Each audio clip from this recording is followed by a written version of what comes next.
2025년 2월 세계 경제에 지진이 일어났습니다. 도널드 트럼프가 중국, 멕시코, 캐나다에 강력한 관세 폭탄을 터뜨린 거죠.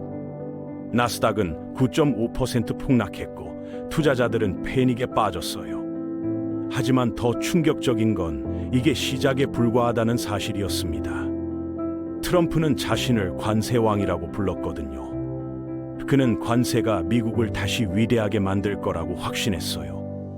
하지만 GDP 전망은 참담했습니다. 캐나다는 1.152%, 멕시코는 0.4%씩 하락할 것으로 예측됐죠.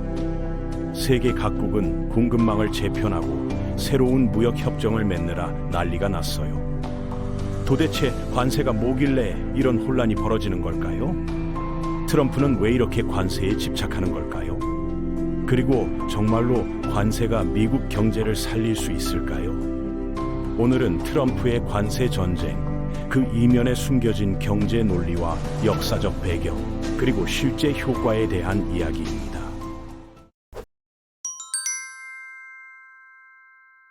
관세를 이해하려면 1789년으로 돌아가야 합니다. 당시 미국은 이제 막 독립한 신생국가였거든요. 많은 사상가들이 영국식 자유무역을 따르자고 주장했죠. 하지만 일부 정치인들은 다른 생각을 했어요. 영국을 따라잡으려면 보호무역이 필요하다고 본 거예요. 알렉산더 해밀턴이 바로 그 중심에 있었습니다. 그는 제조업체에 대한 보고서에서 현대 보호무역주의의 기초를 세웠거든요. 해밀턴의 논리는 간단했어요. 새로운 산업이 성장하려면 시간이 필요하고 그동안 외국 경쟁으로부터 보호해야 한다는 거였죠. 그래서 해밀턴은 수입 관세를 제안했습니다. 경우에 따라서는 전면 금지도 불사했죠. 이런 장벽이 미국 산업에 숨 쉴 공간을 준다는 거예요. 또한 정부 보조금, 그가 현상금이라고 부른 제도도 지지했어요. 처음엔 가격이 비싸겠지만 산업이 완전히 발전하면 더 저렴해지고 강력해질 거라고 믿었던 거죠. 이 순간이 중요한 이유는 바로 트럼프의 관세 논리가 여기서 나왔기 때문입니다. 트럼프와 그의 고문들은 1913년 이전을 황금기로 보거든요.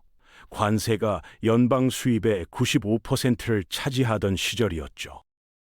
그런데 뭔가 달라지기 시작합니다. 남북 전쟁 중 정부가 소득세 3%를 도입했거든요. 전쟁 자금을 마련하기 위해서였어요. 그리고 1913년 제16차 수정헌법으로 연방소득세가 공식화됐죠. 정부의 역할이 커지면서 더 안정적인 수입원이 필요했던 거예요. 관세의 비중은 급격히 떨어졌습니다. 창립 시기에는 95%였던 게 전환기에는 50%, 오늘날에는 고작 2%에 불과해요. 트럼프는 이 변화를 미국 산업 쇠퇴의 원인으로 보는 거죠. 하지만 세계는 1789년이 아닙니다. 글로벌 공급망이 촘촘하게 얽혀 있고 모든 나라가 서로 의존하는 시대거든요. 과연 200년 전 해법이 지금도 통할까요? 트럼프는 확신했어요. 그래서 그는 철강, 알루미늄, 세탁기, 태양광 패널, 그리고 수많은 중국 수입품에 관세를 부과했죠. 총 3,800억 달러 규모의 화물에 영향을 미쳤습니다. 트럼프는 트위터에 관세에 대한 글을 끊임없이 올렸어요. 관세, 관세, 관세. 그의 집착은 거의 종교적 수준이었죠. 미국 철강 산업을 살펴볼까요? 2018년 3월 트럼프는 철강에 25% 수입 관세를 부과했습니다. 이론상으로는 엄청난 승리가 될 거였어요. 미국은 세계 4위 철강 생산국이거든요. 외국 경쟁자들이 갑자기 비싸지면 국내 재련소가 빈자리를 채울 거라는 계산이었죠. 한동안은 먹혔습니다. 2017년부터 2021년까지 미국 철강 생산은 5.1% 증가했고 일자리는 6% 늘어났어요. 약 5,400개의 새로운 철강 일자리가 생긴 거죠. 트럼프는 승리를 선언했습니다. 근데 문제가 있었어요. 5,400개 일자리는 반올림 오류 수준이었거든요.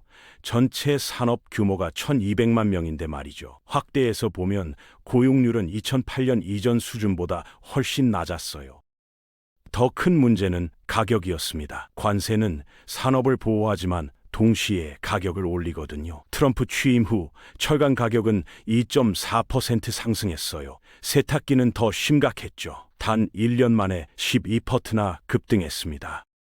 그리고 보복이 시작됐어요. 캐나다, 중국, EU, 인도, 멕시코가 가만히 있을 리 없잖아요. 그들은 미국 수출품에 대한 관세로 반격했습니다. 무역 전쟁이 본격화된 거죠. 더 나쁜 건 하류 산업이었습니다. 하버드와 UC 데이비스 경제학자들이 추정한 결과 철강 생산 일자리 하나당 철강에 의존하는 산업의 일자리가 80개나 됐거든요. 자동차 산업이 대표적이에요. 철강 가격이 오르면 자동차 제조 비용도 오르는 거죠. 결과는 어땠을까요? 미국 제조업의 투자 급증은 없었습니다. 고용도 큰 성장이 없었어요. 오히려 외국인 직접 투자는 38%나 감소했죠. 트럼프 첫 임기 동안 일어난 일이에요. 보호무역주의의 실패는 중국을 봐도 명확합니다. 트럼프는 중국이 미국 산업 쇠퇴의 주범이라고 믿었거든요. 그래서 중국산 수입품에 25% 관세를 부과했어요. 500억 달러 규모였죠. 놀랍게도 중국과의 무역 적자는 줄었습니다. 트럼프의 승리처럼 보였어요. 근데 전체 무역 적자를 보면 이야기가 달라져요. 미국의 세계 무역 적자는 오히려 14%나 증가했거든요. 어떻게 이런 일이 가능했을까요? 공급망이 적응한 겁니다. 중국 제품은 이제 더 비싸졌지만 수입 업체들은 그냥 다른 나라에서 사기 시작했어요. 베트남, 멕시코 같은 곳으로 말이죠. 중국 태양광 패널 제조업체들은 조립 라인을 베트남 국경 너머로 옮겼습니다. 동일한 제품, 다른 경로, 관세를 우회하는 건 너무 쉬웠던 거죠. 증거는 매우 명확해요. 그럼 도대체 왜 트럼프는 또다시 관세에 베팅하는 걸까요? 첫 번째 이유는 정치적입니다. 관세는 기반에 어필하거든요. 블루칼라주 유권자들에게 국내 산업을 지킨다는 메시지를 주는 거죠.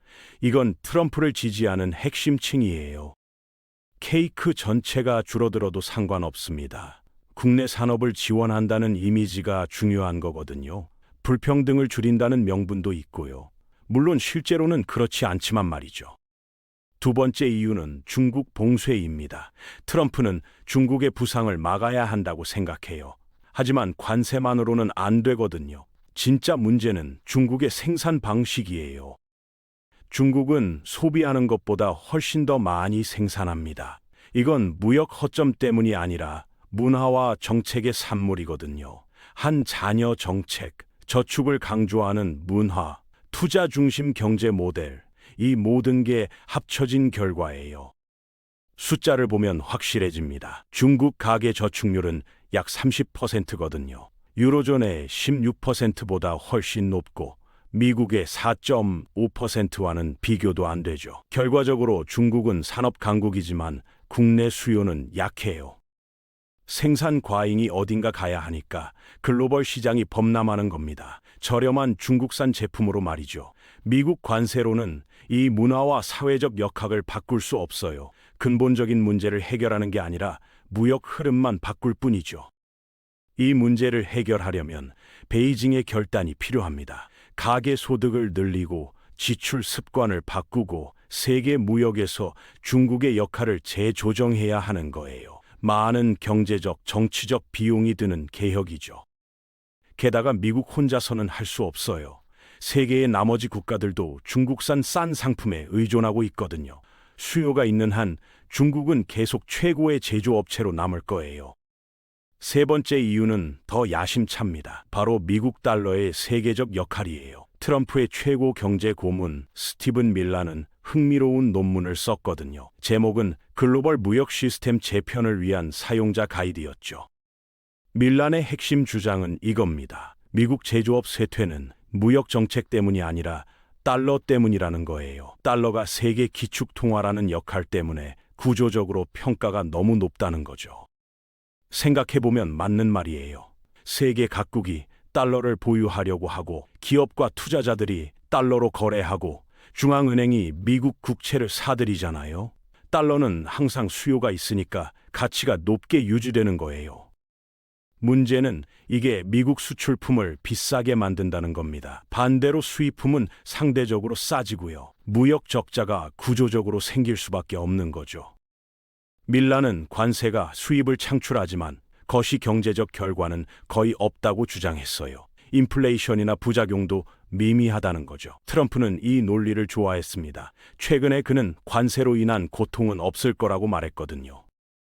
밀란의 이론에 따르면 관세는 미국 달러 가치를 올립니다. 이게 수입품 비용 상승을 부분적으로 상쇄한다는 거예요. 연구에 따르면 통화 변동이 관세 비용의 30에서 50%를 상쇄하거든요. 근데 이건 트럼프의 경제 세계관과 모순됩니다. 달러는 평가절하될 수 없다는 거거든요. 실제로 관세는 달러를 강하게 만들어요. 2018에서 29년 무역 전쟁 때 차트를 보면 명확해요. 중국 수입에 대한 유효 관세율이 18센트 포인트 올랐습니다. 그런데 인민폐는 미국 달러 대비 14%나 가치가 떨어졌어요. 환율 조정 후 미국 달러 수입 가격은 4.1%만 상승했죠. 그래도 관세는 인플레이션으로 이어질 수 있어요. 2018년 소비자 물가지수를 보면 관세 인상 후 핵심제 인플레이션이 0.5%포인트 올랐거든요. 작아 보이지만 무시할 수 없는 수치죠.